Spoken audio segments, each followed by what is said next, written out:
Hello viewers, you're welcome to the Smart Student Academy. This is your channel if you are a student aiming at scoring straight A's in your final examinations. This is the arena for champions who will settle for nothing less than pure academic excellence. Come with us as we show you the strategies you need to achieve your academic ambitions. Today's discussion is going to be on this topic: how to introduce a lesson to gain students' attention. This topic is principally directed towards teachers who wish to inspire their students to learn by grabbing their attention and listenership 100% every time they teach. However, as a student, you can still learn one or two things by listening to this message. I recommend to you to send the link to all your teachers so that they can make use of this opportunity. Please hit the subscribe button and let's dive in without delays. What is an introduction to a lesson? Please listen. An introduction to a lesson is the opening parts of teaching, where the teacher captures student attention, connects the new topic to their prior knowledge, and clearly states the learning objectives.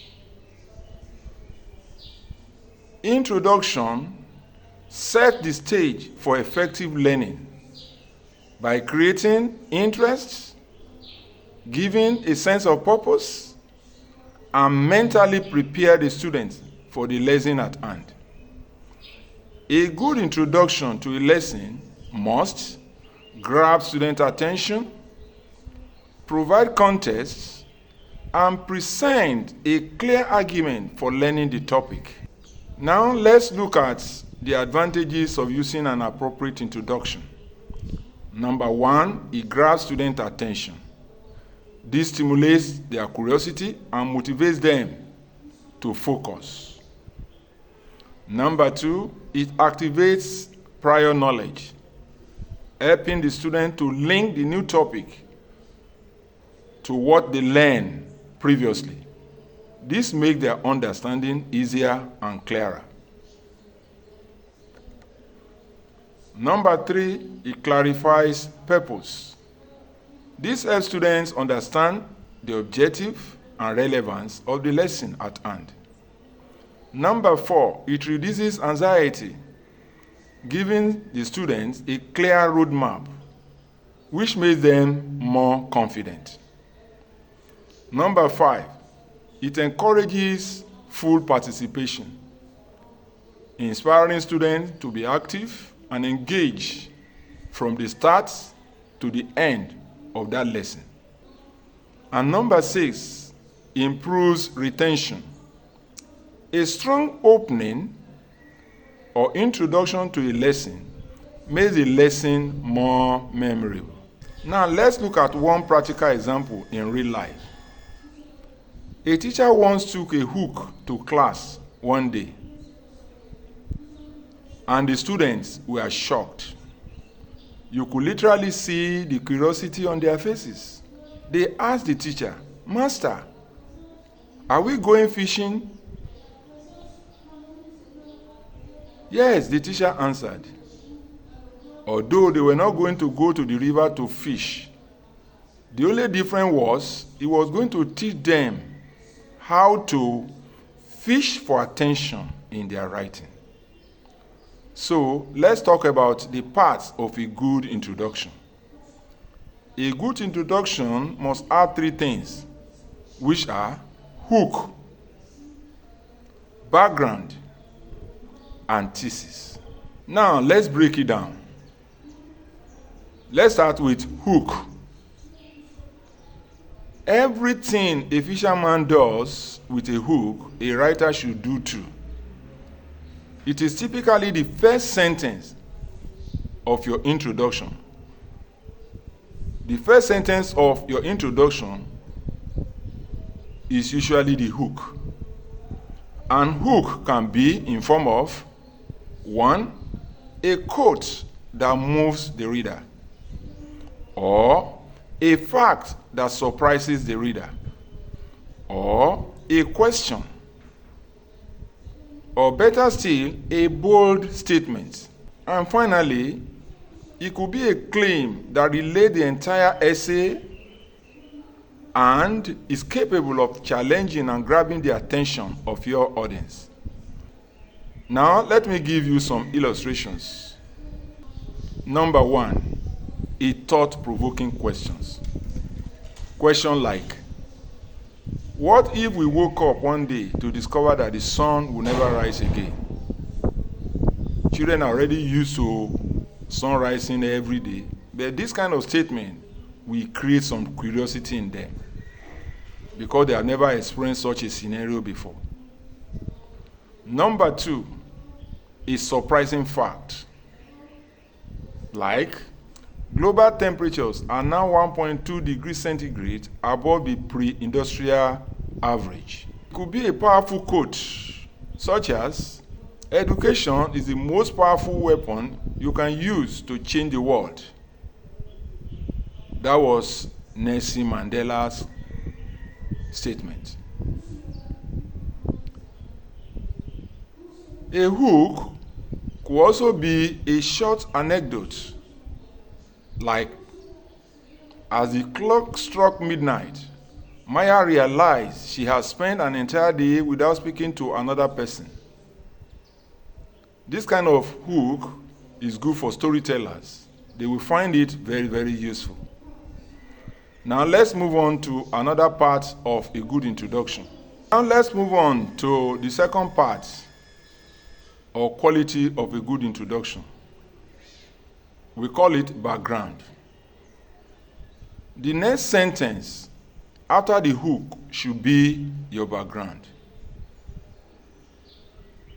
Backgrounds provide context for what you are writing and why. If you are writing an analysis, a report, or an article that responds to something, this is where you provide a brief summary. No more than 2 sentences. It helps readers understand the context by answering the following questions. 1. What is the issue or topic at hand all about? 2. Why is it relevant or important? 3. What key terms or historical context does the reader need to know? Here, you may define any key terms or terminologies necessary for a better understanding of your essay. You don't have to include all the terms in one essay. However, you should choose based on what is most important or relevant to what you are writing presently. Now, let's consider the following illustrations. 1. Context and relevance. Scientists warn that global temperatures are now 1.2 degrees centigrade above pre-industrial levels, bringing the world dangerously close to the 1.5 degrees centigrade limit set by the Paris Agreement to prevent catastrophic climatic impacts. Under the background, we still have definition of terms. Climate change refers to long-term shift in temperature, weather patterns, and atmospheric conditions on Earth caused by human activities and natural variations. That's the definition of the terminology climate. Now you need to know that the background should connect to the most important part of your introduction. That's the thesis statement. In fact, the background should link the hook to the thesis statement, progressively guiding the reader towards the main argument. Now we come to the thesis statement. This one is compulsory. The thesis statement serves as your roadmap. Just write a clear, simple sentence that states your main argument. That's your thesis. It is the heart of your introduction. Here is where you take a stand now. What do you think about the environment? What do you have to say about it that made you pick up your pen? Declare that in a sentence or two. A strong thesis is clear, specific, and debatable. Let's consider the following illustrations for clarity. Please listen carefully. Urgent and collective action against climate change is essential to safeguard the planet. As rising global temperatures, extreme weather events, and environmental degradation threatens ecosystems, economies, and human health. This is a powerful thesis statement. Now, here are some examples of good introduction for specific topic in different subjects. Let's take geography as a subject and climate change as a topic. What if we woke up one day to discover that the sun will never rise again? Climate change refers to long-term shifts in temperatures, weather patterns, and atmospheric conditions on Earth caused by human activities and natural variations. Scientists warn that global temperatures are now 1.2 degrees centigrade above pre-industrial levels, bringing the world dangerously close to the 1.5 degrees centigrade limit set by the Paris Agreement to prevent catastrophic climate impacts. Urgent and collective actions against climate change is essential to safeguard the planet, as rising global temperatures, extreme weather events, and environmental degradation threatens ecosystems, economies, and human health. This is a very powerful introduction for climate change under the subject of geography. If you look well at what I just read, you will understand that the hook, the background, and the thesis are being brought together. The first sentence being the hook, the second being the background, and the third being the thesis. That's what makes a good introduction. Let's see another example in mathematics under the topic of differentiation. Imagine you are driving a car and your speedometer tells you how fast you are going at every moment. That's the idea behind differentiation. Just as your speed changes from instant to instant, differentiation helps us calculate how one quantity changes in relation to another at any specific point in time. Today, we shall explore this powerful mathematical tool that engineers, scientists, and economists use daily to solve real-world problems. Now let's look at a good introduction for English language under writing a formal letter. It goes thus. Have you ever needed to apply for a job, request information from an organization, or lodge a formal complaint? The way you structure your letter can be the difference between being taken seriously or ignored. Today, we shall master the art of formal letter writing, a life skill that can open doors to opportunities and respect. And that is it. Now we move to biology, photosynthesis being the topic. Every breath you take right now depends on a process happening silently in green plants. It is called photosynthesis. Without it, there will be no food, no oxygen, and no life as we know it today. Today, we shall dive into how plants capture sunlight and turn it into energy, keeping our planet alive. Chemistry.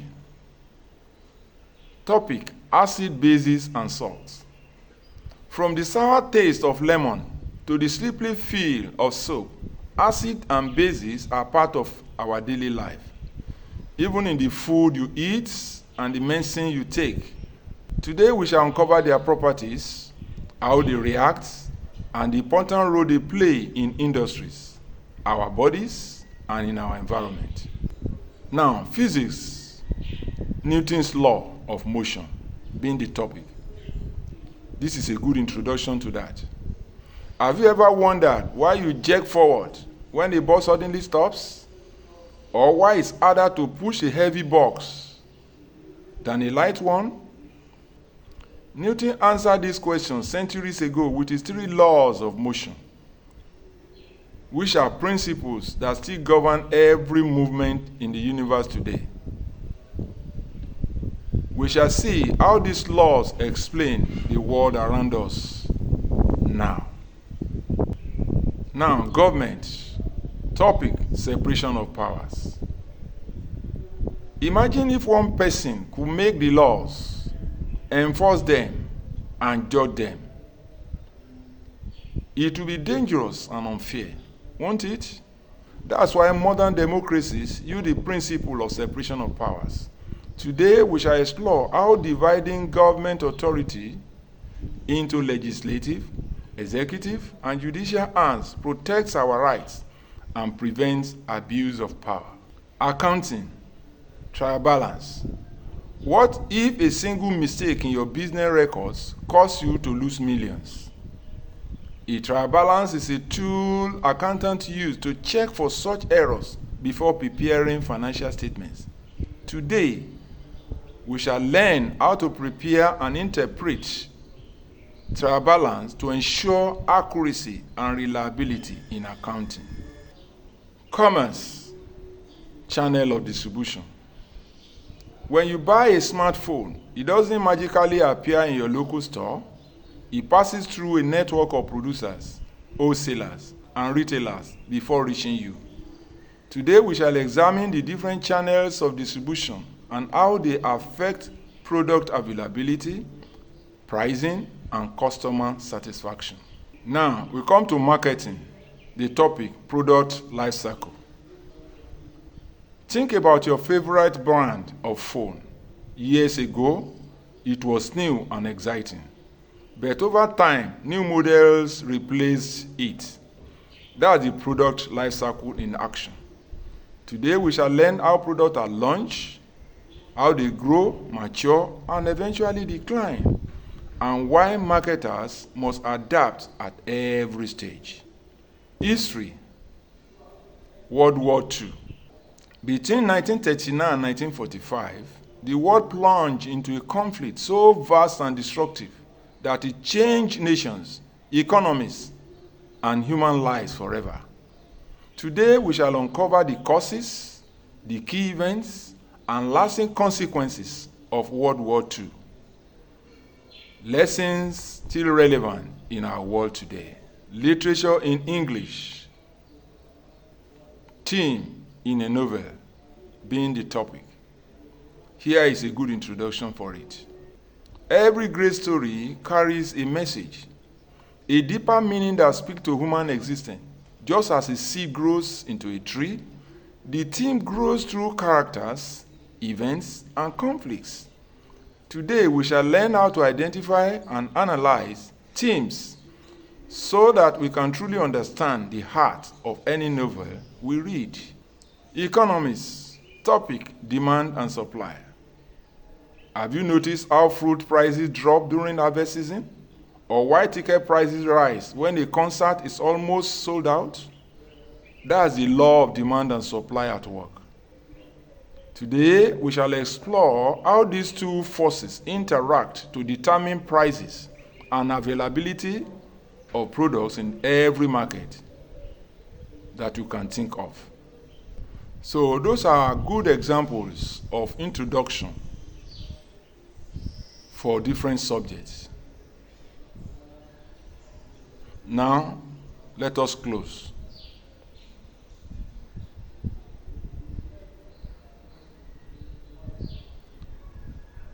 I want you to hit the subscribe and like buttons and share the link with other students, your friends, and your teacher. If you are a teacher, share this with your colleagues. Let's be our brother's keeper. Be free to explore this channel for other academic videos. We have so many of them here, and new ones are being constantly uploaded. Bye for now.